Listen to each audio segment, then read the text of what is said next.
todos los compañeros de América Latina que están conectados. En primer lugar, pues que Ana es ampliamente conocida en todos nuestros países, pero vale recalcar pues que es una médica argentina de la Universidad de Buenos Aires, que tiene posgrado en hematología y en medicina transfusional. Además ha hecho muchos cursos como el postdoctorado, un fellow de postdoctoral auspiciado o respaldado por la Organización Panamericana de la Salud allá en los Estados Unidos, una parte en el MD Anderson y otra parte en la Cruz Roja Americana. Ha tenido muchos trabajos publicados, tanto en revistas nacionales como internacionales, así como capítulos de libros y su labor profesional pues la ha desarrollado más que todo en el Hospital Garrahan, siendo jefa del servicio de hemoterapia desde 1987 y directora del Banco de Sangre de Cordón Umbilical desde abril del 2005. Actualmente pues es asesora del Centro Regional de Hemoterapia y del Banco Público de Referencia Nacional de Sangre de Cordón Umbilical del Hospital Garrahan.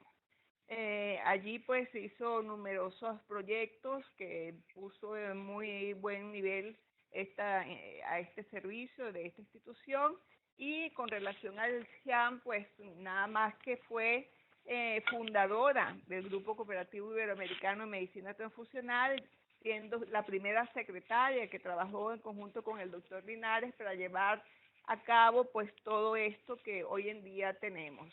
Fue la génesis en el año 1994, que se trabajó bajo un proyecto, bajo una idea concreta para llegar pues a donde hemos llegado. Fue vicepresidenta de CIAN durante 2003-2005, presidente en 2005-2007 y actualmente es la coordinadora del Comité de Asuntos Internacionales. Por otra parte, ella también ha tenido una gran actividad a nivel de la Organización Panamericana de la Salud, siendo miembro del Comité de Expertos sobre Seguridad Sanguínea de la ONU. Bueno, Ana, mucho gusto en tenerte con nosotros. Y adelante pues para iniciar este ciclo de conferencias que van a ser enfocadas sobre la gestión del paciente que requiere transfusión, y la primera charla es gestión del proceso transfusional. Bienvenida. Bueno. Gracias. Adelante, doctora del Pozo. Bueno, gracias. En primer lugar, quiero agradecer a la comisión directiva del GESIAM y específicamente en la persona de la doctora Graciela León. Le quiero agradecer los conceptuosos palabras sobre mí, se los agradezco profundamente a ella, y también quiero agradecer al Instituto Padre Luis Tesa por darnos el soporte técnico necesario para tener esta distribución de nuestras actividades médicas y académicas en nuestra especialidad, y en lo personal a vos, José, y ahora al doctor Luciano Rey por colaborar con nosotros.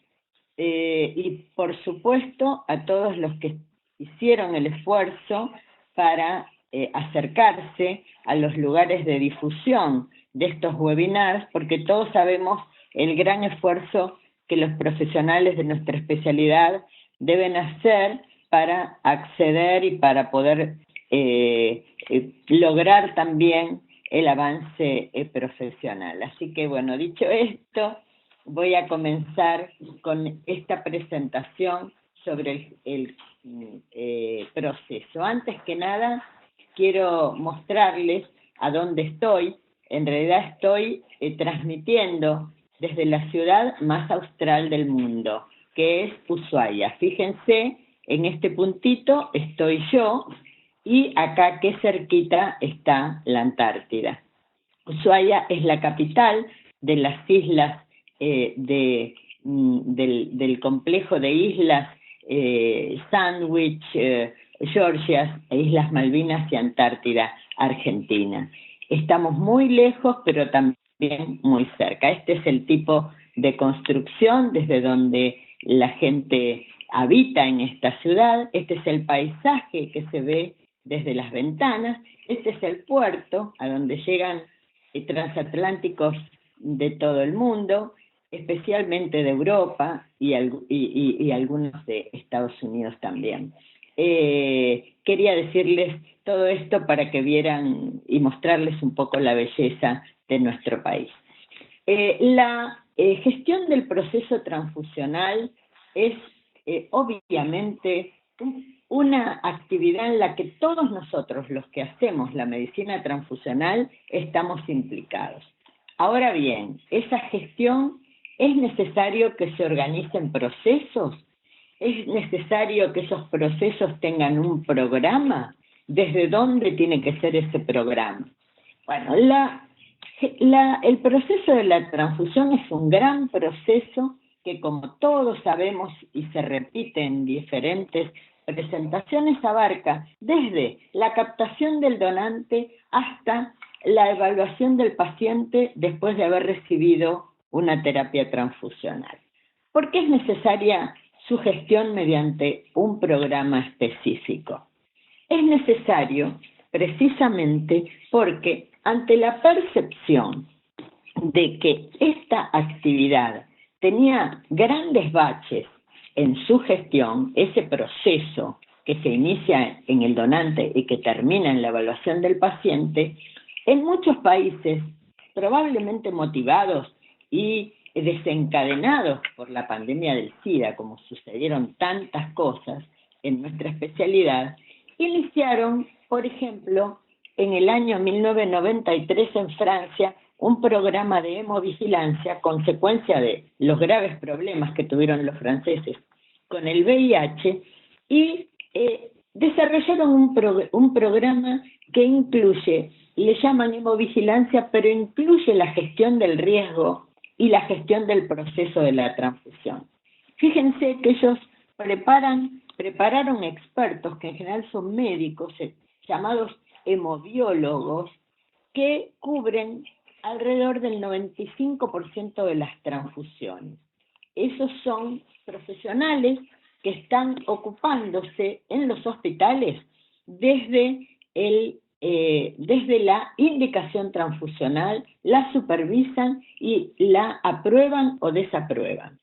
Ese programa de hemovigilancia había dado como consecuencia la detección de errores transfusionales muy serios y con un alto grado de imputabilidad. Por eso, desde el año 2006, en Francia, ese programa, que es de gestión de la transfusión y hemovigilancia, desde 2006 es obligatorio, es fiscalizado y reconoce los criterios y normativas de la Unión Europea. Similarmente, en el año 1996, y como un programa voluntario, surgió en el Reino Unido el SHOT, que también es conocido por todos ustedes, como que el 75% de los eventos informados se asociaron con la administración del componente equivocado, y no de infecciones transmisibles por transfusión o de grupos sanguíneos no realizados. No con la calidad del producto, sino con la calidad del proceso. Por eso, el Sistema Nacional de Sangre del Reino Unido toma esa información y desarrolla un programa basado en el eslogan que es sangre correcta para el paciente correcto en el momento correcto. O sea, no dejando de lado, por supuesto, que tenemos que tener productos seguros, pero que además debe darse al paciente correcto en el momento apropiado. Ellos en el año 1998 hasta el presente gestionan un programa oficial que es del Sistema Nacional de Salud y que evoluciona desde 1999 a través de circulares que, por ejemplo, determinan que el Comité Hospitalario de Transfusiones es obligatorio, que se debe contemplar en todo caso que fuera posible el uso de sangre autóloga, tanto por predepósito como por recuperación intraoperatoria de sangre, y en el año 2002 concretan aún más ese programa que se llama Mejores Transfusiones en el Reino Unido. Sin embargo, ese programa de mejoras de transfusiones en el Reino Unido hasta el 2009 hacen una auditoría que muestra que 15 a 20% de las indicaciones de glóbulos rojos y 20 a 30% de las de plaquetas eran inconsistentes. ¿Qué quiere decir eso? Que no estaban asociadas con las guías, que por otro lado son guías de fuerte recomendación, guías nacionales en el Reino Unido. Por eso se hace un desarrollo más fuerte y se plantea la necesidad de lo que se llama en inglés el Patient Blood Management y que en castellano es la gestión del proceso de la transfusión. ¿Por qué? ¿Qué considera este programa? Considera que debe haber una unidad que se ocupe específicamente en los hospitales de gestionar la transfusión o la indicación de los pacientes candidatos y tomar medidas para que cada vez menos pacientes sean candidatos a las transfusiones. En el Reino Unido ese programa desde el año 2012 es de cumplimiento obligatorio. Incluye también la información a los pacientes como un elemento fundamental del programa y la existencia del Comité Hospitalario de Transfusiones. El programa es muy importante entender que la gestión del proceso es una actividad operativa y el Comité Hospitalario de Transfusiones tiene actividades de tipo académico, consultivo, educativo. Entonces, la gestión del proceso en el Reino Unido se dirigió a la seguridad y el bienestar del paciente como elemento central para tomar las decisiones. Y el propósito es garantizar el mejor tratamiento de todos los pacientes y el mejor uso de los componentes. Simultáneamente o en forma casi simultánea, Emma Quebec tenía ya un programa que responsabilizaba de los componentes de la sangre en toda su región y bajo un programa de gestión de calidad que incluye la gestión de riesgo. ¿Qué quiere decir esto? Quiere decir que hacen programas de calidad que abarcan todo el proceso e incluso terminan como la comunicación de los efectos adversos. Ellos también consideran en EMA Quebec que el comité tiene la responsabilidad a nivel hospitalario de asegurar el cumplimiento de las guías, que llaman internacionales porque han adoptado guías internacionales, y los estándares de trabajo nacionales. El Ministerio de Quebec estableció un sistema por el cual los encargados a nivel hospitalario de la gestión del proceso propiamente dicho eran lo que se llamaba un oficial de seguridad sanguínea. Y creó un sistema con 45 oficiales ubicados en 20 hospitales que realizaban el 80% de las transfusiones de toda la provincia. Tenían dos oficiales, uno con perfil normativo, administrativo, técnico, vinculado más al servicio de transfusión, al servicio de hemoterapia, y una enfermera que también, dependiendo del servicio de hemoterapia, trabaja en el afuera del servicio en contacto con los médicos que indican, las enfermeras que infunden y los pacientes y sus familias. La capacitación, los oficiales de la seguridad transfusional, por supuesto, tienen que estar formados. Generalmente ellos toman enfermeras profesionales y las capacitan en hemoterapia, en reacciones adversas, en epidemiología, estadística, por supuesto en garantía de la calidad, gestión del error basado en sus conocimientos y la comunicación de todas las actividades, lo cual es fundamental. Obviamente, para la forma de trabajo de los lugares donde la enfermera ocupa un lugar muy importante en el banco de sangre, la enfermera puede ser la potencial oficial de seguridad transfusional. Quizá en algunos de nuestros países un técnico de hemoterapia puede ser la figura clave para ocupar el cargo de oficiales de la seguridad transfusional. Y en general lo que se hace es que la dependencia de este personal es del servicio de medicina transfusional, y donde no hay servicios de medicina transfusional, como sucede en en regiones de pequeñas ciudades, hospitales muy pequeños, dependen por supuesto del director del hospital. Este es el esquema que ustedes luego van a poder visualizar con más tranquilidad de cómo se maneja ENEMA Quebec. Este programa de Quebec se amplió y actualmente es un programa de todo Canadá. Este tipo de esquema confirma la visión de que en el nivel tiene que ser nacional, regional, departamental, tienen que estar el programa de vigilancia operativa, el programa de hemovigilancia, el de gestión del proceso transfusional. Todos ellos deben estar integrados en donde hay una regulación que establece en la gestión del proceso transfusional como una política del Sistema Nacional de Salud. Eso es lo que sucede en Canadá. La gestión de las operaciones, el control de riesgo y la comunicación de eventos adversos deben estar establecidas en las políticas en el alto nivel de conducción.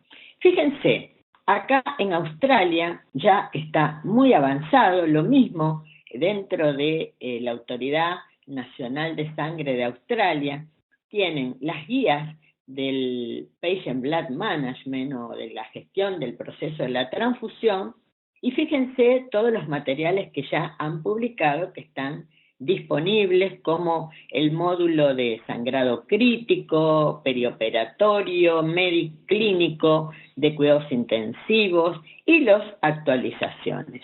Acá tienen de nuevo y el material como describen, incluso dentro de la página, de qué se trata el tema.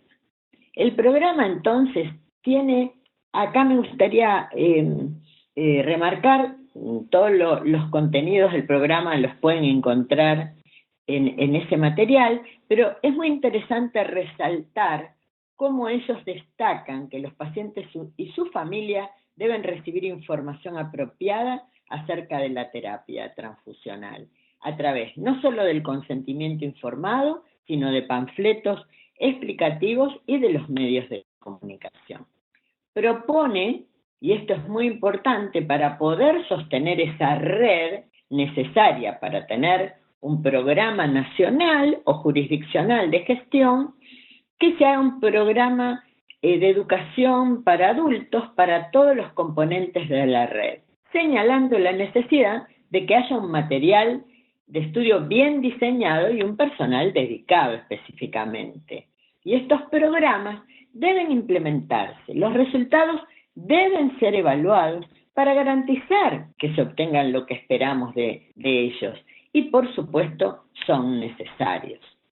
Acá me quiero referir a los Estados Unidos y cómo llegaron a un poco más tarde que otros países, a la gestión del proceso de la transfusión. Fíjense ustedes, es notable, el doctor Walter Sick en el año 2002 recibió el premio Emily Cooley, y él había publicado en el año 2001 cuál es un trabajo muy importante sobre cuáles eran las limitaciones para desarrollar en los Estados Unidos un programa de gestión de la del proceso transfusional, cuando en realidad estaba demostrado, ya no solo en Estados Unidos, sino los programas de hemovigilancia, tanto de Francia como del Reino Unido, Canadá y Australia, que había, y una cantidad enorme de publicaciones, que había un riesgo que no solo estaba relacionado con el producto que se transfundía, sino con todo el proceso y el control del riesgo de todo ese proceso. Él plantea que duramente que el complejo médico industrial de los Estados Unidos era la barrera para implementar esos programas de gestión transfusional. Eso lo dice en la ABB cuando le dieron el premio Emily Cooley. Él le llama la atención que a pesar de que el objetivo era disminuir los riesgos que incluían exceso de transfusiones sin indicación, esto pasara de esa manera. Y era porque hay malos y buenos. No hay malos y buenos. Se piensa de una manera o se piensa de otra, se lee esta literatura o se lee la otra, pero lo importante es escuchar todas las voces para poder integrar este pensamiento. En realidad, lo que había seriamente era una competencia de recursos financieros. Por ejemplo, fíjense ustedes, SIC menciona en esa conferencia y en su trabajo que había habido un rechazo de implementar un mecanismo para identificar pacientes cuando Sassama había publicado la cantidad de muertes por transfusión, y la mayoría de ellas estaba relacionada con el componente no bien identificado, entre otras comunicaciones, pero la de Sassama fue fundamental, y rechazan un pedido del sector de medicina transfusional de identificación de los pacientes y le adjudican fondos para hacer estudios muy complejos de inmunomatología que no eran fundamentales. Uno puede tener diferentes opiniones, pero esto es lo que el doctor Sick plantea como competencia en los recursos financieros y por lo que no se avanzaba en esto. Sick dice que el corazón de este programa tiene que tener la identificación, la resolución y el monitoreo de las debilidades que llevan a prácticas transfusionales no seguras. Hoy, 12 años después de esa conferencia, el sistema de salud ha generado una disposición dirigida a los proveedores de servicios de salud en los Estados Unidos y a los directores de hospitales, donde recomiendan considerar todas las intervenciones de la gestión del proceso transfusional, llamado por ellos Patient Blood Management. Es interesante considerar que hoy día la Joint Commission, que es una entidad de mayor prestigio de acreditación en los Estados Unidos y cuya acreditación se requiere para tener fondos de Medicare, de Medicaid y de muchos seguros, lo cual es económicamente muy importante, exigen cumplir 7 puntos del Patient Blood Management que están muy bien delineados, entre los cuales está cuál es el índice de estudio de la anemia que se hace en el perioperatorio sobre el número total de transfusiones. Le exigen un número determinado para mostrar que están haciendo una gestión apropiada de los pacientes. Finalmente, en el año 2011, la revista Transfusion, que muchos de nosotros en nuestra región leemos, incluye una sección para la gestión del proceso de la transfusión.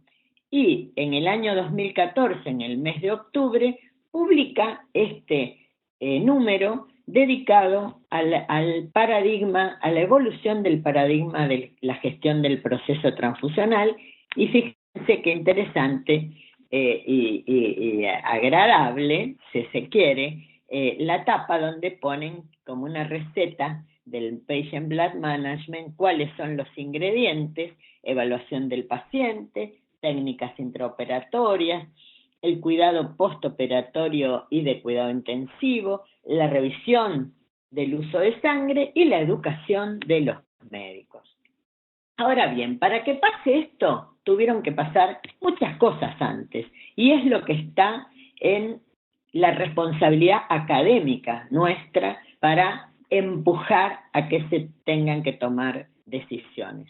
El NIH tomó los consensos que derribaron dos cosas importantes, el de glóbulos rojos, la necesidad de que un paciente entre a quirófano con 10 gramos de hemoglobina fue totalmente derogada, si se quiere, por este consenso tan importante. Y en plaquetas lo mismo con respecto al nivel de 20.000 unidades de plaquetas como preventiva de sangrado. El desarrollo de estudios clínicos aleatorizados fue muy importante porque pudieron mostrar cómo se usan los componentes, y los resultados de esos estudios aportaron muchísimo.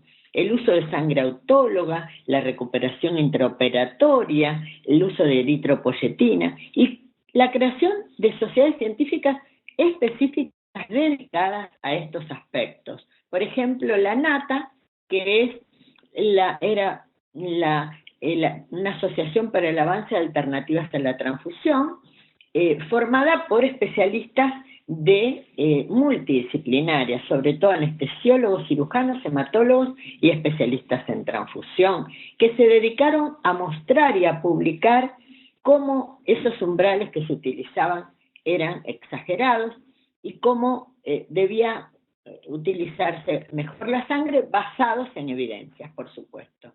La NATA, que tuvo una publicación propia, desde el 2014 adoptó Transfusion Medicine, que es la revista del Reino Unido. La SAM es una sociedad similar, fundada en los Estados Unidos, con el mismo criterio. Planteando, y esa organización en los Estados Unidos fue un gran puntal para que sucediera lo que sucedió actualmente.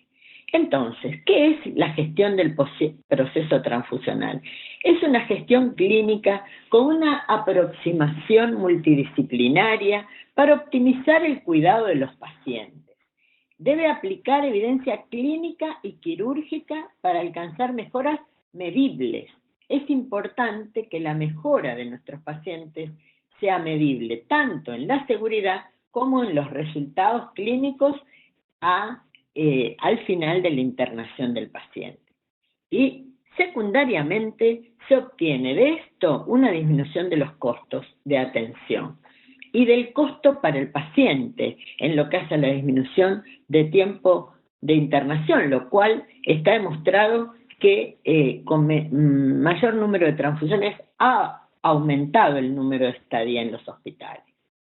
¿Cómo fundamentamos nosotros en nuestra región esta necesidad de que se gestione específicamente el proceso de la transfusión? Por los riesgos ya asociados a la transfusión, que todos conocemos, por la escasez de sangre donada por un escaso número de donantes voluntarios y seguros, que cada vez aumenta, cada vez tenemos más, cada vez tenemos mejor, pero aún es escaso. Y hay zonas en las cuales estamos con necesidades satisfechas y otras no. Y el riesgo de esa disponibilidad no apropiada y el uso demostrado de indicaciones carentes de indicaciones o carentes de fundamentación.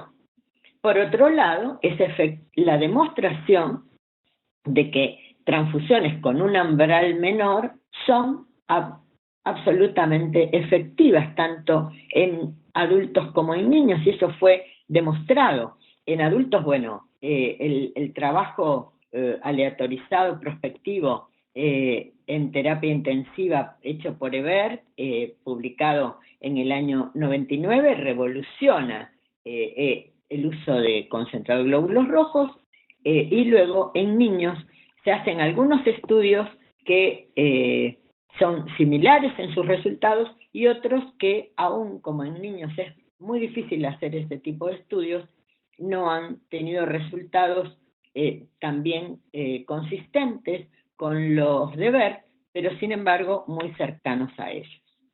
Y otra importantísima razón para nuestra región es que tenemos datos que muestran la imperiosa necesidad de tomar medidas de la salud pública para mejorar la seguridad de los pacientes. Un ejemplo de ello es la hemorragia posparto, que es una de las principales causas de mortalidad materna en el mundo, donde 11% de las mujeres que en el mundo dan a luz sufren una hemorragia posparto. Tienen acá la referencia, y que en América Latina 8,2% de las hemorragias obstétricas ocurren en el posparto, y que esa letalidad es de 2,2% de las mujeres. Fíjense la mortalidad materna en diferentes lugares del mundo. Tenemos en los países desarrollados que es 20, la tasa es de 20 madres, de 20 de mortalidad materna por 100.000 nacidos vivos. Y en nuestra región es de 190 por 100.000 nacidos vivos. El 95 en la región de América Latina y del Caribe es una mortalidad materna que puede prevenirse, ocupando el 21% de las causas la hemorragia. Ojo, que en este caso es solo si se incluye la muerte por aborto. Estas son las causas de muerte obstétrica, de muertes maternas del quinquenio 2007-2011 en la Argentina, y la hemorragia posparto ocupa 6,6%. Ahora bien, ¿cuál es la relación y por qué traje la mortalidad materna? Me pareció un tema paradigmático para nuestra región por el índice de natalidad que nosotros tenemos, desde luego. Y esto entonces puede deberse a escasez de componentes, pero muchas veces, y esto es aún más desanima, es por falta de acceso a los componentes. ¿Y esto qué nos está diciendo? Que no hay que hay una deficiencia en la gestión de la provisión de los productos en tiempo y forma. Esto de el producto correcto al paciente correcto en el tiempo correcto, creo que es algo que deberíamos tomar también como lema para permitir el acceso a todos los pacientes en las regiones alejadas. El tema es tener un programa para mejorar ese acceso. ¿Y por qué es tan importante? Porque mientras tenemos esa disminución del acceso, según la información brindada por OPS-OMS en 2011, casi 800.000 unidades de sangre fueron descartadas de glóbulos rojos por vencimiento. Y esto representa una pérdida de casi 45 millones de dólares. Pero no solo es la pérdida monetaria, desde luego, ahí hay un problema en la utilización, porque mientras mueren madres porque no tienen sangre para ser transfundidas por problemas de acceso, tenemos 800.000 unidades que son descartadas. Entonces, ¿qué otra cosa nos llama la atención y tenemos probablemente que desarrollar más fuertemente? Son combatir las debilidades, que son las escasas comunicaciones que tenemos acerca del uso de la sangre y sus componentes, la escasa información sistematizada acerca del funcionamiento de los programas de garantía de calidad. Esto es muy importante porque, por ejemplo, la OPS cuenta con una información acerca de los programas de calidad que tienen los países. Cuando hay la información que se le da a la OPS, los países dicen cuándo tienen o no tienen programa de calidad. Sin embargo, no hay resultados de esos programas y no hay publicaciones fuera de la información de OPS de esos programas de garantía de la calidad o de control de riesgo o de manejo del riesgo. Creo que eso no quiere decir que no existan, son pocos, son muy escasas las comunicaciones sobre ese tema. La falta de información sistematizada de cuáles son los eventos adversos en la producción de componentes y en los pacientes. Esto es algo que tiene que ver, con la falta de todo un sistema, porque la hemovigilancia es un segmento del sistema, pero es necesario que sea un sistema integrado, con manejo y control de riesgo, como el que tiene el sistema francés. Esto es un proceso entonces que tiene un programa suprahospitalario o puede ser hospitalario, que cuida al paciente como centro y que se ocupa de la disposición de productos, de las indicaciones, de la eficacia, efectividad, de los costos, y como estrategia tiene que armar una red virtual, una red concreta y virtual de autoridades de salud del más alto nivel, institucionales en los hospitales, servicios de transfusiones, comité hospitalario de transfusión, especialidades médicas que piden transfusiones y todos los participantes del proceso de la transfusión, como por ejemplo las enfermeras, personal administrativo y por supuesto muchas veces personal de transporte, y los pacientes y sus familias. Esta integración de esta red concreta y a veces virtual debe dar como resultado una red virtuosa que beneficia a los pacientes, para un buen uso de recursos, disponibilidad de sangre y recursos financieros en todos los procesos de la transfusión, no solo recursos financieros para obtener un buen producto, que es fundamental, no cabe la menor duda. Pero fíjense ustedes, por ejemplo, la SAM en Estados Unidos plantea ahora que debe llegarse a que la transfusión sea la alternativa y no a la inversa. Fíjense que el uso de alternativas descansa en el principio de que la sangre tiene riesgos y también por los altos costos. SIC dice que una de las razones por las cuales triunfa la instauración del programa de gestión del proceso transfusional es por los altos costos del uso inapropiado de sangre. Ahora bien, ojo también con el uso de alternativas. Todo debe ser basado en evidencia. ¿Por qué? Porque las alternativas son también caras y las alternativas requieren una demostración de la evidencia científica para usarla.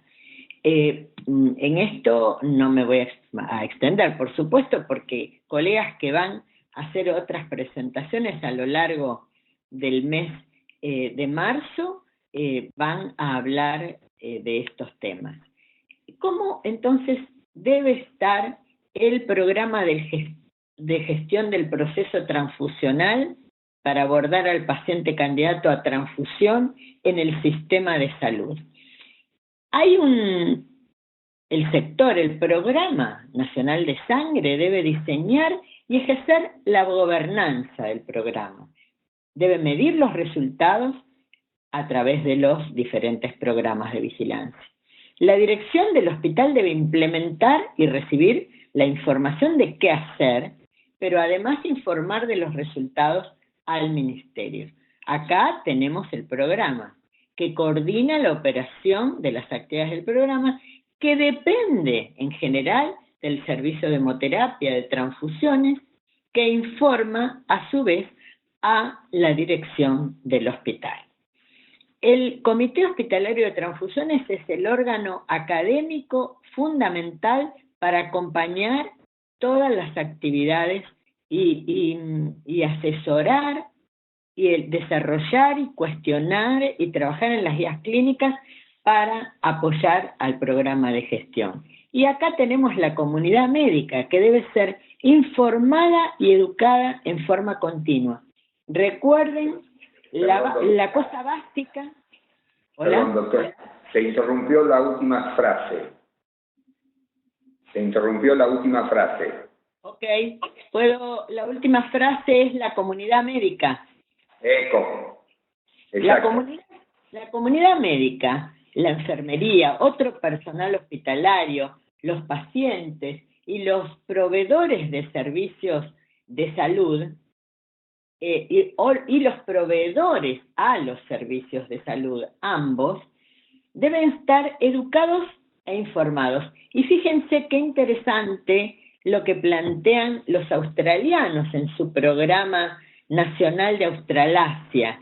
Y ellos plantean dos cosas clave que remarcan quizá más que otros programas. Y es que debe haber un programa de educación, y plantean un programa de educación de adultos específicamente diseñados para todo este sector, enfermería, incluso los médicos, los residentes y los pacientes, para que todos puedan ser parte de esa gestión.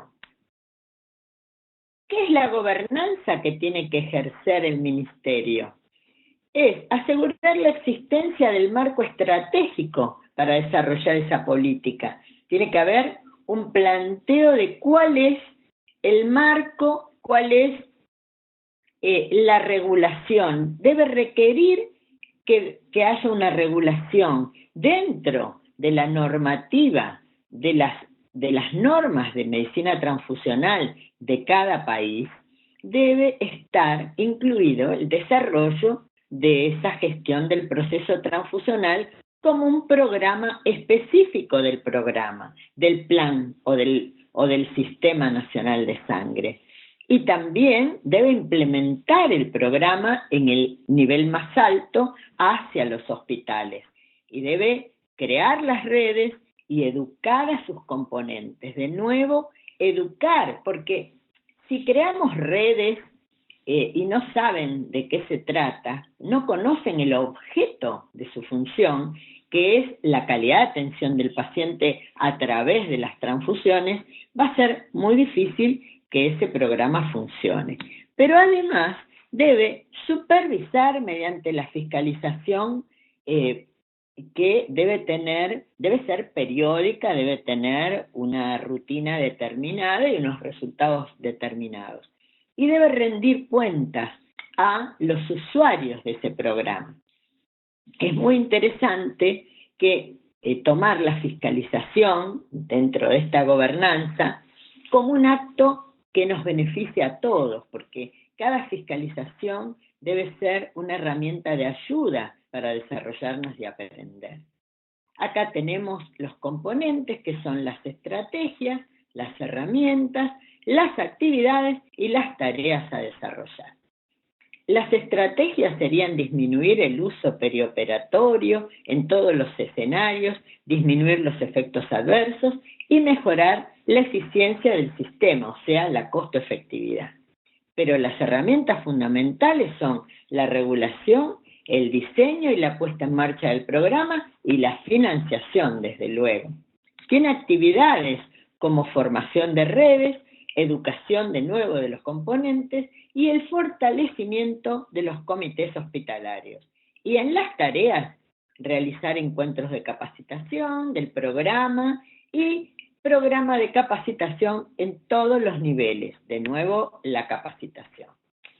Quiero citarles este trabajo que es de Yander y colaboradores, que es del grupo de gestión del Patient Blood Management en Europa, también multidisciplinario, porque me parece muy interesante como objetivos principales de su programa, y que es controlar la anemia preoperatoria de alta prevalencia en cirugías mayores, y eso es muy interesante. Nosotros en nuestro hospital, como teníamos muchos problemas para establecer, para borrar en el año 89 el umbral de hemoglobina de 10 gramos, logramos establecer un control preoperatorio de la anemia en pacientes con cirugías que podían requerir sangre, con una evaluación clínica,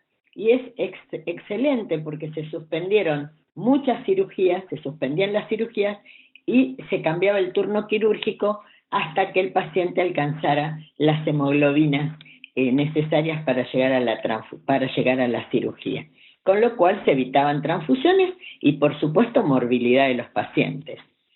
Y también tener en cuenta que, como ya lo venimos diciendo, la transfusión no está exenta de problemas y que debe minimizarse su uso. Y esta detección de la anemia y la minimización de las pérdidas de sangre son las estrategias clave, y eso es para todos los programas. Como encargado de utilizar estrategias multidisciplinarias y multimodales e individualizadas con el propósito de minimizar las transfusiones de glóbulos rojos y de otros componentes, minimizando los resultados. Bueno, acá está el esquema del nivel hospitalario. El responsable del programa de gestión está en el centro, el médico tratante y el resto está totalmente conectado, el paciente, el servicio de transfusiones y el comité hospitalario de transfusiones. ¿Cómo es el proceso centrado en el paciente? El médico toma la decisión de transfundir basado en el paciente, en su situación, en la evidencia, en las guías clínicas que regulan en su hospital esa actividad, solicita el componente, realizan las pruebas, liberan la unidad, administran la transfusión y de nuevo tenemos al paciente y luego tenemos acá el monitoreo del paciente como todos los componentes de ese proceso. En el Hospital Garrahan, en el año 1989, teníamos la percepción de que se estaba utilizando mal o no apropiadamente las transfusiones de sangre. Solicitamos una revisión de historias clínicas. ¿Contra qué? En realidad era muy difícil en esa época. Tomamos el consenso del NIH como referentes y, por supuesto, algunos elementos que tenían que ver con los registros en las historias clínicas de los eventos transfusionales. Y logramos, al encontrar mediante esa revisión de historias clínicas que realmente había prácticas transfusionales que no eran apropiadas, convencimos a la dirección del hospital de que formara un comité del cual nunca habían oído hablar en su vida, que es el Comité Hospitalario de Transfusión. Ese comité realizó revisiones en forma periódica, auditorías concurrentes. Esto nos permitió tener en el servicio un médico que dentro del sector de transfusiones, además de todas las actividades inmunohematológicas y clínicas, debía revisar todos los pedidos de transfusión, y trabajamos para desarrollar guías en el uso de componentes, que al principio obviamente fueron tomadas de guías de otros países, no basadas en la evidencia. Y publicamos dentro del hospital, dentro de un material que publicaba la Fundación Garrahan, los criterios de diagnóstico y tratamiento de la anemia y el uso incluso de procedimientos de aféresis y de plasmaféresis, educando continuamente a médicos, enfermeras y profesionales. En el año 2003 esta actividad se intensificó porque el hospital en general desarrolló programas de calidad de atención pediátrica también centrado en la calidad de atención del paciente, y desarrolló en todas las especialidades guías de manejo de pacientes y guías de uso de tecnologías de diagnóstico y tratamiento. Dentro de esas guías están las guías para el uso apropiado de la sangre basado en evidencia científica y clínica que desarrollamos primero dentro del hospital. En los programas de educación para el manejo de los pacientes nos solicitaron que desarrolláramos el manual de administración de la transfusión. Este es un librito que algunos de ustedes ya conocen porque los hemos compartido con algunos países de la región, y es un manual que nos dio muchas satisfacciones dentro del hospital porque mostró la utilidad de capacitar a médicos y enfermeras. Estos guías fueron adoptadas por la Sociedad Argentina de Pediatría. En ese momento decidimos que proponerle a la Asociación Argentina de Hemoterapia un programa para desarrollar guías de uso apropiado de la sangre, entendiéndolo como un concepto que no solamente tenía que ver con las guías, sino que contenía también basadas en evidencia clínica y científica, sino que también tenía que contener aspectos relacionados con la implementación de esas guías, con la evaluación de la implementación y con el proceso de la transfusión. Esto dio como resultado una publicación de un grupo multidisciplinario, que es esta, y la publicación de las guías a las cuales todos pueden tener acceso, porque esta revista de las guías tiene acceso libre de la Asociación Argentina de Hemoterapia e Inmunohematología, que las publicó en el año 2007. Y ahora, para terminar y para respaldar un poco toda la actividad de gestión del proceso transfusional y de la experiencia que nosotros podemos compartir desde los que trabajamos en el Hospital Garrahan, es que la gestión del proceso transfusional comienza con la calidad de la sangre que vamos a transfundir también, que a la vez comienza con la calidad de los donantes que nosotros vamos a aceptar, calidad en cuanto a características de donantes, sobre todo donantes voluntarios, no remunerados y no de reposición. En realidad, desde el año 2011 quiero felicitar al equipo de la doctora Cooperman. Empezamos estando yo en el año 2011 con el programa de donación voluntaria 100% y se mantiene hasta hoy en el 2015, lo cual no es tarea fácil, pero es fundamental como parte del programa de gestión. Quizá en el año 2012 está una propuesta que se elevó a la dirección del hospital para designar una persona que pudiera ser una figura similar al de el oficial de la seguridad sanguínea de Canadá y de Australia o del Reino Unido y de Francia, para que gestione por lo menos una o dos personas todo este proceso, y pienso que esto es una alternativa muy interesante para centros que tienen comité de transfusión, para los que no tienen comité de transfusión y no pueden tenerlos porque son muy pequeños, el designar un oficial de la seguridad sanguínea con una capacitación específica y que pueda gestionar todo el proceso de la transfusión. Muchas gracias a todos.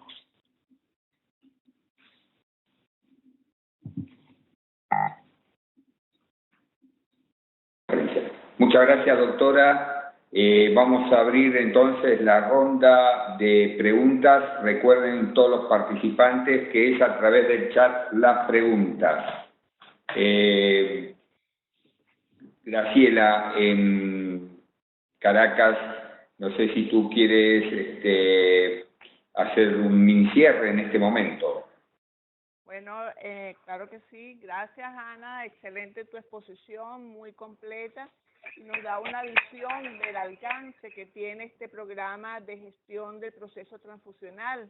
Es muy, muy amplio porque conlleva gestión de calidad, todo lo que conlleva el proceso en sí de la transfusión y de la atención del paciente, y que en muchos casos, en estas cosas modernas de hoy en día, está también relacionado con la gestión de la seguridad del paciente, que también se está llevando en algunos centros ya un poquito más avanzados.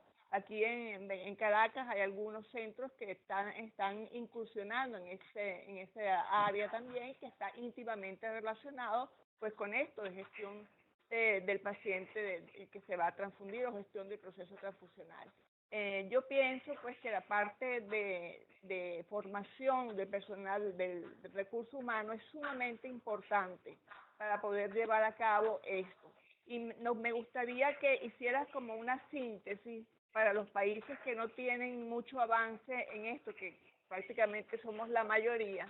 ¿Cuáles serían los pasos a seguir para incursionar en lo que sería la gestión del proceso transfusional, incluyendo pues todos los aspectos que debería de estar funcionando en un banco de sangre, haciéndolo como por bloques, para que tengamos una idea más contextualizada y podamos hacer como una programación y trabajar como enfocado hacia una meta y no irnos por las ramas? Bueno, mi visión de la problemática es que debe, en primer lugar...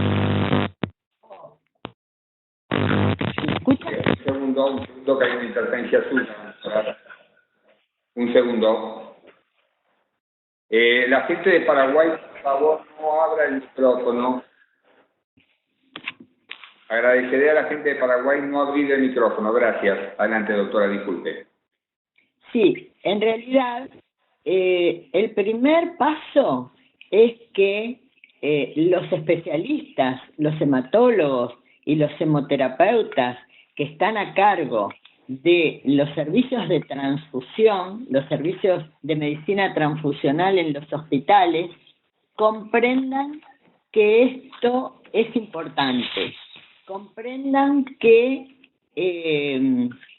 la sangre se está usando en forma no apropiada en muchos casos, comprendan que los pacientes tienen riesgo de recibir un producto que no necesitan, pero además un producto que no es apropiado, y que también comprendan que están utilizando, cuando no está bien utilizado un producto que quizá es necesario para otro que sí lo necesita.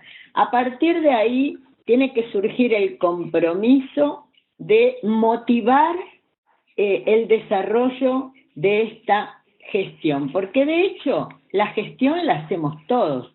El tema es gestionar dentro de un programa y plantear a nivel del director del hospital, esto es para los para los hospitales que tienen un servicio de hemoterapia o un servicio de medicina transfusional. Plantear a la dirección la necesidad de que un personal, que puede ser una enfermera, un hemoterapista, un técnico de hemoterapia, capacitarlo para que realice toda esa gestión. ¿Qué quiere decir esto? Bueno, ocuparse de desarrollar un consultorio de detección de la anemia preoperatoria. Es decir, por ejemplo, para el perioperatorio es realmente de los casos muy importantes de mal uso de componentes. Es fundamental que haya un estudio de la anemia previo, y no que cuando hay un estudio de la anemia y el paciente está anémico se lo transfunda para poder operarlo. Que haya posibilidad, y ahí está la operación de la gestión, que se le diga a ese cirujano: no señor, usted no puede operar a este paciente, hay que mejorarle la hemoglobina.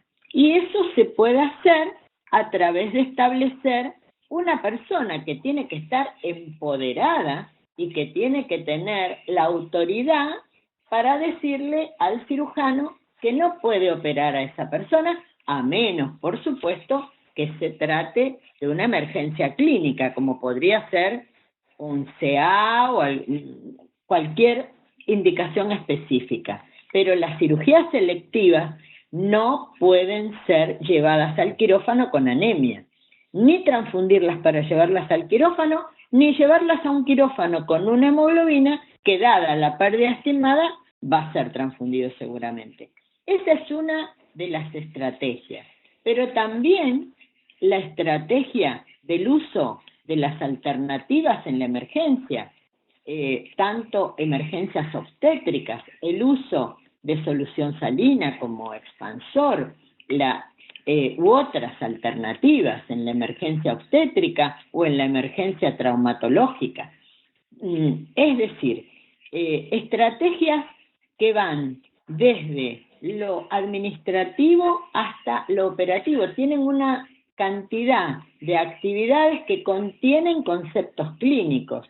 Por eso debe haber un trabajo de la red que nosotros concebimos que tiene que tomar estas decisiones, tiene que empoderar al responsable de la gestión del proceso transfusional.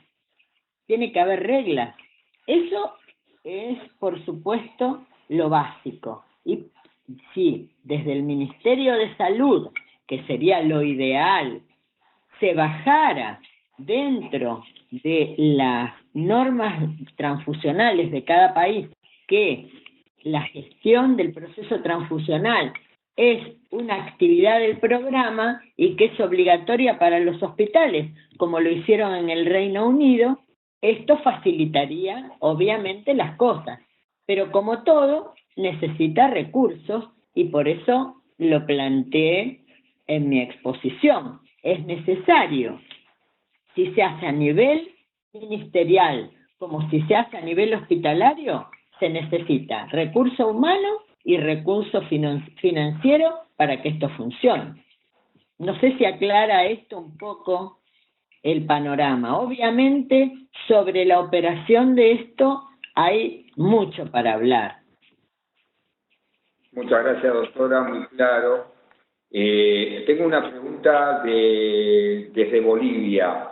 Le preguntan si usted tiene algún conocimiento o información de qué porcentaje en América Latina hay en los centros de comité intrahospitalario de transfusión funcionando.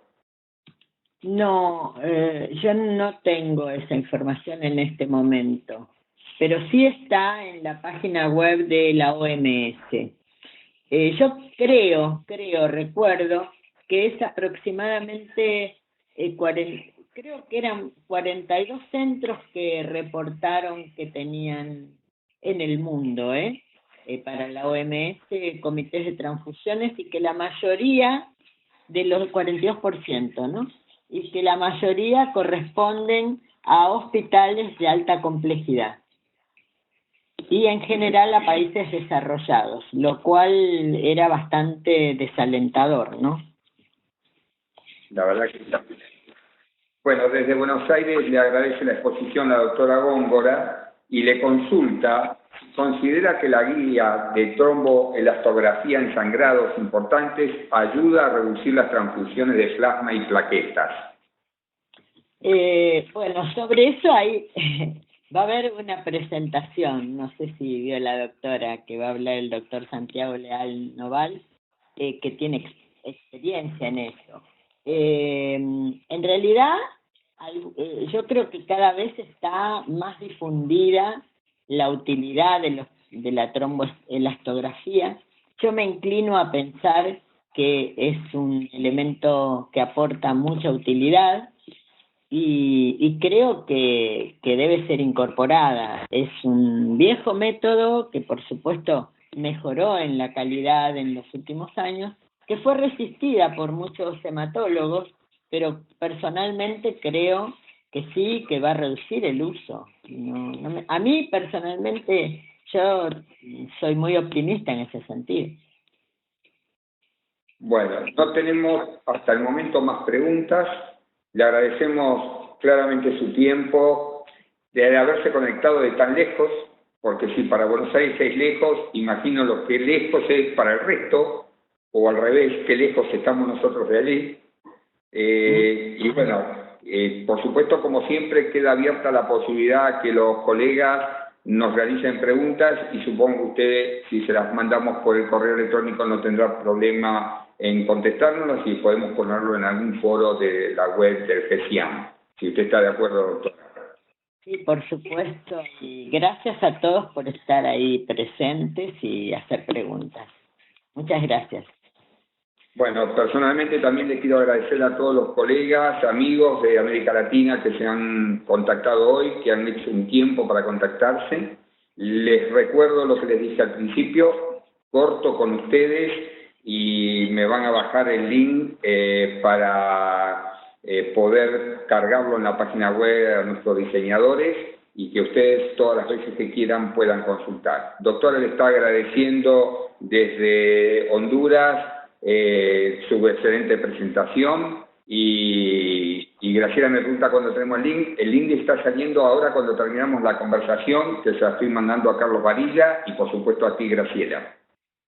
No sé si hay alguna cuestión más, por favor, por chat únicamente. Doctora, la liberamos entonces. Muchas gracias, que tenga una buena tarde y nos encontramos próximamente, si Dios quiere. Bueno, a todos ustedes. Adiós. Adiós. Amigos, espero entonces que cierren sus páginas para poder yo cerrar la transmisión.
Está programado para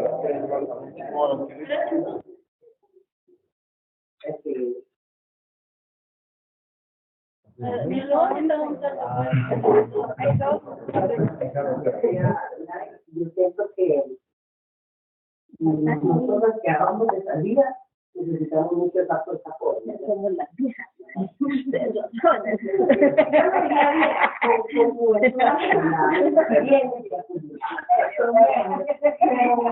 Pero sí, mucho del apoyo de la juventud. Creo que se va a poder integrar a